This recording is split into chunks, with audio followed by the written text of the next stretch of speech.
ये केवल मंडी का विषय नहीं है। आज पूरे हिमाचल प्रदेश में इस प्रकार के अवैध ढांचे जो है इन लोगों के द्वारा बनाए जा रहे हैं। और मंडी में जो अवैध ढांचा बनाया गया है वो हमारे देवस्थान की भूमि के ऊपर बनाया गया है। और सरकार और प्रशासन को 1 महीना पहले जो है इस सारे विषय के ऊपर यहाँ आंदोलन किया गया था समाज के द्वारा, और सरकार प्रशासन की तरफ से एक आश्वासन दिया गया था कि हम इसके ऊपर कार्रवाई करेंगे। परंतु इतना समय बीत जाने के बाद भी कोई संतोषजनक कार्रवाई जो है प्रशासन और सरकार की तरफ से नहीं की गई है।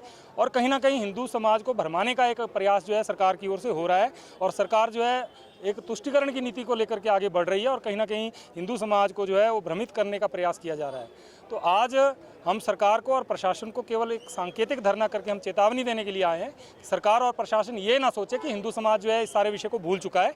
यदि सरकार प्रशासन इसके ऊपर त्वरित कार्रवाई नहीं करता है और हमारा जो देवस्थान है उसको मुक्त करवाने की ओर उस दिशा में काम नहीं करता है, तो निश्चित तौर पर हिंदू समाज जो है अपने स्तर पर अपने देवस्थान को मुक्त करवाने में सक्षम है।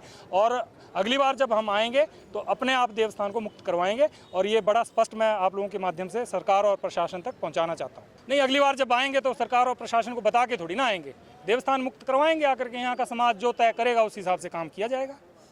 जैसे पिछली बार 10 सितंबर को हमने एक सैंपल दिया था, भैया सैंपल ले लीजिए और काम कीजिए, ठीक है। फिर 13 तारीख को हमने 13 सितंबर को पूरा पेश किया। इसी तरह का एक सैंपल आज दिया हमने छोटा सा, कि ये इसलिए दिया है कि ये ना सोचे सरकार प्रशासन कि हिंदू समाज 13 तारीख के बाद सो गया है, ठीक है। कि समय रहते जो हमारा खसरा नंबर 1280 जो रेवेन्यू रिकॉर्ड की आरटीआई में भी वही है, और जो अहले इस्लाम के वकील हैं मोहम्मद अहमद सैफ़ी, टीसीपी कोर्ट में उन्होंने भी वही लिख के दिया है कि वो उस जगह में उनकी मस्जिद एरिया में इंक्लूडेड है, ठीक है।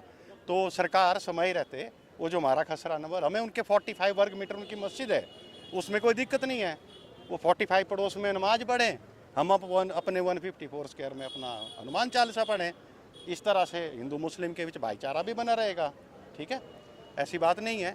तो हम सिर्फ अपना हक मांग रहे हैं, ठीक है, अपना हक मांग रहे हैं। इसी के साथ जैसे हिमाचल की डेमोग्राफी है, वक्फ बोर्ड की लूट है जिस प्रकार से चली है, जैसे आपने देखा क्या धनूरपुर कांगड़ा में वक्फ बोर्ड ने अपना घोषित कर दिया, ठीक है। इस प्रकार की बाकी डिमांडें भी हैं। लेकिन प्राइम जो हमारा ये मंडी का संघर्ष है, ये छोटी काशी को बड़ी काशी बनाने के लिए है, क्योंकि यहाँ 80 शिवालय हैं, हमने इनको 81 पूरा करना है। तो छोटी काशी को बड़ी काशी बनाना है और अपना खसरा नंबर 1280 मुक्त कराना है। हाँ, प्रशासन से कई बार बातचीत हुई है, ऐसी बात नहीं है। पर प्रशासन इस मामले में ना कोई ज़्यादा क्लियर पक्ष दे नहीं रहा, ना ही मीडिया उनसे इस बारे में पूछ रहा है। तो मेरी मीडिया से प्रार्थना है कि प्रशासन से प्रश्न पूछे इसके बारे में। हो सकता है इसमें कोई 19-21 बात हो, अगर कुछ है 19-21 जो हो सकता है कि हमारा मत भी गलत हो, अहले इस्लाम का मस्जिद वालों का पक्ष भी गलत हो, तो प्रशासन कोई नया कुछ निकाल के लाए। लेकिन इसके बारे में कोई स्पष्टीकरण तो जारी करे प्रशासन कि 1280 खसरा नंबर रिकॉर्ड और उनके अनुसार जो माना जा रहा है कि वही है कि नहीं। प्रशासन भी अपना तथ्य इसके सामने पेश करे, मीडिया प्रशासन से इस बारे में प्रश्न उठाए, मेरी प्रार्थना है। हाँ, अगली बार हम फिर बता के नहीं आएंगे, ठीक है जी। अगली बार सरप्राइज होगा।